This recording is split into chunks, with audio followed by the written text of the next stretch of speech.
تقييم بقى اللاعبين النهارده: الشناوي 5، اداء كارثي طبعا من الشناوي. محمد هاني 5، ما تفهمش برضه بيعمل ايه النهارده، بيحنكش.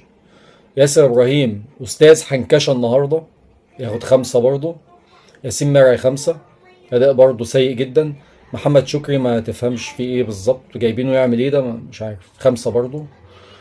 ديانج 6، يعني الوحيد اللي شويه شايل برضه بلاوي. محمد علي بن رمضان 6، مع ان اداؤه سيء جدا، بس عشان الاسيست ده ياخد 6. تمام. زيزو 5، ما بيعملش اي حاجه في اي حاجه النهارده، في الضياع زيزو. تريزيجيه 5، بيلعب لوحده ونفس اداؤه الفردي، عايز يعمل كل حاجه بالكوره وبيعطل الهجمات برضه وبيضيع الكوره ومس باص، بلاوي سودا.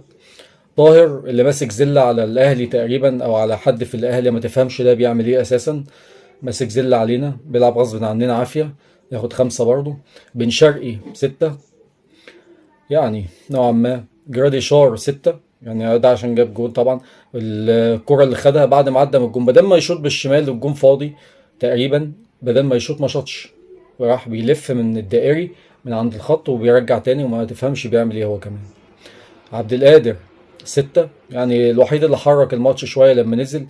قفشه برضه ماسك زله على حد تقريبا، عشان لسه موجود لغايه دلوقتي في تقريبا عشان القضيه، تقريبا هو موجود عشان القضيه بس. ياخد 5.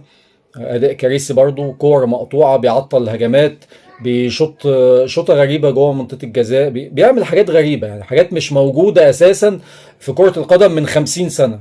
يعني بيلعب كره قديمه. القديمه ايه ده، الكره القديمه اليابانيه اللي كنا بنلعبها على البلاي ستيشن، كان اول ما طلع بلاي ستيشن 1 دي، عارفها يعني، اسرع من كده. ما علينا. قفشه مش عارف. عمر كمان انا مش عارف اصلا عمل ايه النهارده اصلا، او نازل عمل ايه النهارده في الماتش. 5 برضو.